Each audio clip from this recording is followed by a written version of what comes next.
저번 영상에서는 이력서 그리고 자기소개서 쓰시는 거에 대해서 좀 말씀을 드렸었는데, 쓰실 때 가장 중요한 부분, 그 흐름을 잃지 않으셨으면 좋겠어요. 자, 그렇게 이력서랑 이제 자기소개서를 제출해서 면접 통보를 받으시는 순간이 올 겁니다. 먼 길 오셨어요. 일단 면접을 가기 위해서는 그 회사에 대해서 모든 것을 공부를 하시고 가시라는 말씀을 드리고 싶습니다.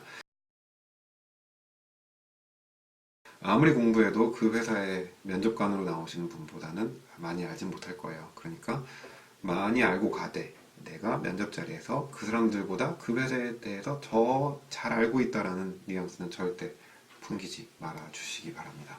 간단한 재무 정보, 그리고 그 회사의 홈페이지에 가면 나오는 최근 이슈, 언론은 어떻게 소개가 됐고 어떤 문제가 있었고 혹은 어떤 좋은 사례가 있었는지, 그런 이슈들을 좀 알아가시는 게 좋을 것 같고요.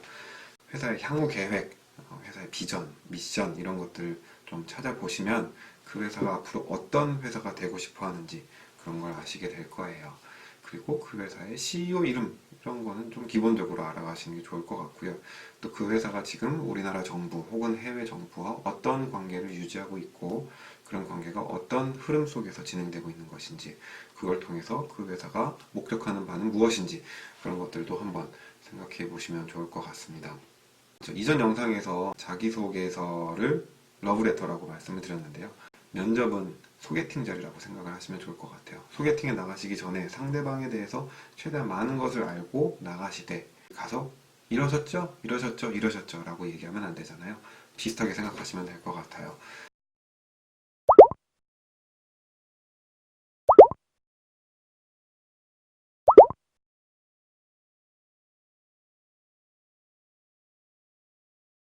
그래서 면접에 가시게 되면 본인이 알고 있는 것을 적당히 어필을 하시고, 또 그런 부분에 있어서 본인이 함께 하고 싶은 열정이 있다는 것을 보여주시면 좋을 것 같습니다.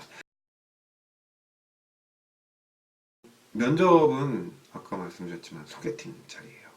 소개팅 자리에 여러분들은 어떻게 하고 나가시나요? 최고의 모습으로 나가시지 않나요? 소개팅을 성사시키고 싶으신 분들이라면 최고의 모습으로 가실 거예요. 여러분들도 마찬가지입니다. 면접을 가시게 된다면 머리, 그리고 옷, 그리고 컨디션, 모든 것을 최적의 상태로 만들고 가시는 것을 권장을 드립니다. 면접관 분들이 대부분 나이가 좀 있으시기 때문에 어느 정도는 보수적으로 생각을 하시고 멋있게 단정하게 스타일링을 해주시는 게 좋을 것 같고요. 적당하게 몸에 맞는 정장을 입으셔서 누가 봐도 단정하게, 이 친구는 오늘 우리 회사에 들어오고 싶어서 외적인 모습도 잘 꾸미고 왔구나 라는 생각이 들게 해주시면 좋을 것 같고요. 면접을 가시게 되면 공통 질문이 하나 있습니다. 자기소개입니다. 자기소개를 하시게 되면 너무 강렬하게 하시려고 노력하실 필요 없어요. 안녕하십니까? 저는 누구누구입니다. 이 회사의 어떤 부분을 보고 저의 비전과 맞다고 생각하게 되어 이 회사에 지원을 하게 되었고, 오늘 이 자리에 불러주셔서 정말 큰 영광입니다. 최선을 다해서 저의 모습을 보여드리겠습니다. 뭐 이런 아주 간단한 인사로 끝나는 자기소개가 좋지, 저는 실제로 면접을 갔는데 노래를 하시는 분도 봤고요. 자기 이름으로 삼행시를 짓는다든지, 저는 그거에 대해서는 노코멘트 하겠습니다. 근데 좋은 인상을 풍기기 위해서는 그 이유가 더 중요하지, 자기소개가 제일 중요한 건 아니라는 말씀을 드리고 싶어요. 흐름이 이렇게 가는 게 좋지 않을까요? 처음에 이렇게 시작했다가 이렇게 내려가면 안 되잖아요. 저는 무난하면서도 자기 자신을 잘 어필할 수 있는, 그리고 단정한 모습을 보여드릴 수 있는 그런 자기소개가 좋다고 생각합니다. 근데 뭐 그 회사에 따라 다를 것 같아요. 좀 보수적인 회사면 안전하게 가시고요. 좀 젊은 분들이 많으신, 좀 톡톡 튀는 아이디어를 중요시 여기는 회사라면 자기소개도 톡톡 튀는 인사로 하셔도 나쁘지 않을 것 같다는 생각이 듭니다.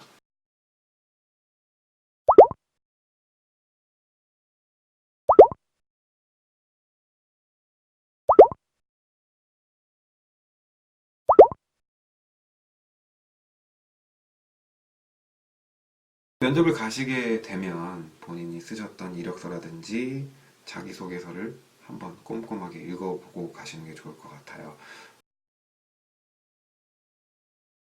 지원서라든지 그런 걸 다 캡처해서 보관을 해 놓으시라고 말씀드렸는데, 그런 것들을 면접 가시기 전에 꼼꼼히 읽어보시고 가는 게 좋습니다. 왜냐? 면접관들 앞에 있는 서류는 본인들께서 제출하신 그 서류니까요. 그 서류를 보고 그분들은 여러분들께 질문을 하실 건데, 여기서 봤던 내용과 여러분들한테서 나오는 대답이 다를 수가 있겠죠? 그걸 안 보고 가신다면. 그래서 그런 사태를 방지하기 위해서 본인이 이 회사를 지원했을 때 쓰셨던 일절의 서류를 다시 한번 검토해 보시고 가는 것을 권장을 드리겠습니다. 면접이라는 게 일반적인 소개팅이 아니라 무조건 성사시켜야 되는 소개팅이라고 일단 생각을 하세요. 그렇게 되면은 어느 정도는 을의 위치에 있는 게 좋습니다. 면접에 가서 갑의 위치에 있을 수는 없어요. 갑의 위치에서 대답을 하고 행동을 하시다 보면 당연히 떨어집니다. 경력직으로 이 회사에서 여러분들을 스카우트 해가는 게 아니잖아요. 그렇다면 좀 갑의 자세로 임해도 되겠지만 신입사원 공채에 지원하시는 분들이라면 을의 자세로 하시는 게 좋고요. 면접 가서 제일 많이 하시는 실수가 뭐냐면 질문을 경청하지 않아요. 어떤 키워드만을 듣고 내가 준비한 대답을 하느라 바쁩니다. 그러다가 빈번하게 나오는 얘기가 한참을 대답하다가 근데 죄송합니다 면접관님 질문이 뭐였죠? 라고 말씀하시는 분들을 굉장히 많이 봤어요. 회사에서도 저는 봤고요. 같이 면접을 보면서도 그런 분들 많이 봤습니다. 질문이 뭔지 끝까지 경청하시고요. 그 질문에 답을 하세요. 그 질문과 비슷한 다른 질문에 내가 준비한 대답을 하지 마시고 그 질문에 맞는 대답을 하시기 위해서 노력하시고 대답은 짧고 간결하게 다만 내가 더 풀어야 될 이야기가 있다면 그 부분에 대해서는 좀 더 임팩트 있게 풀어내는 연습을 하시면 좋을 것 같습니다. 그리고 기업이 왜 존재하는지 이유를 늘 생각하시는 게 좋을 것 같아요. 기업의 존재에 대해서 생각을 하신다면 여러분들이 참고해야 되는 자료도 달라집니다. 일반적인 기업, 이윤축을 하는 기업, 그런 기업이라면 조중동이 여러분들께 도움이 될 겁니다. 근데 그게 아니라 어떤 비영리 단체라든지 혹은 시민단체라든지 그런 쪽으로 가신다면 그 반대 성향으로 좀 보셔야 되겠죠. 이거는 근데 어디까지나 일반적인 사례고요. 그 기업이 추구하는 가치를 여러분들 몸에, 머리에 체화를 시키고 가셔야 그쪽에서 원하는 답을 할 수가 있습니다. 나는 그렇게까지 비굴하게 살고 싶지 않아. 나는 내가 가진 소신을 밝힐래. 괜찮습니다. 하지만 면접에 붙고 나서 소신을 밝히시는 게 여러분들에게 도움이 된다는 거예요. 왜? 여러분들의 목적은 일단은 취업에 성공하시는 거니까요. 가시기 전에 시뮬레이션 해보세요.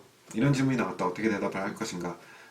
저는 이렇게 생각합니다. 라는 이제 말을 하는 연습을 하는 게 생각보다 도움이 많이 됩니다. 시뮬레이션 많이 하시고요. 면접을 가시게 된다면 제가 말씀드린 부분들을 종합적으로 생각하셔서 최선을 다해서 준비를 해보시기 바라고요. 면접 가시면 떨지 마시고 자신있게 본인이 가진 생각들을 그 회사가 좋아할 만한 방향으로 잘 푸신다면 충분히 승산이 있으시리라고 생각이 됩니다. 면접을 보시고 나서 이제 끝났어요. 집에 왔어요. 계속 그 회사 홈페이지만 들어가고 그 회사 관련한 정보만 찾아보고 취업 관련된 사이트 들어가서 그 면접 봤던 사람들이랑 같이 얘기를 하고 그 회사의 면접에 대해서 계속 관심을 갖고 있으면 아무것도 못합니다. 면접 결과가 나올 때까지 아무것도 못해요. 면접을 보셨으면 이제 끝입니다. 여러분들이 하실 수 있는 것은 거기서 끝났고요. 그 다음부터는 말씀드렸죠. 낚싯대를 또 던졌잖아요. 다른 던져놓은 낚싯대를 여러분들은 신경을 쓰셔야 되는 시기고요. 또 다른 회사가 공고가 떴다면 그 회사에 집중을 하셔야 되는 시기입니다. 미련 없이 다른 회사에 대한 준비를 시작하세요. 그것이 여러분들의 정신건강에 좋고요. 혹은 열심히 면접을 보셨지만 떨어질 수도 있어요. 그때 충격을 완화시키는 방법이 빨리 미련을 버리시고 다른 회사를 준비하시는 게 좋습니다. 그러다가 합격 통보를 받으면 정말 좋은 거고요. 그러다가 불합격 통보를 받게 된다면 충격을 덜 받으시고 또 다음 회사를 준비하실 수가 있습니다. 여기까지 면접에 대해서 말씀을 드렸고요. 취업 잘 하시기 바라고요. 인생에 있어서 취업은 일부분입니다. 너무 일희일비하지 마시고 차분한 마음으로 잘 준비하셨으면 좋겠습니다. 봐주셔서 감사합니다. 안녕히 계세요.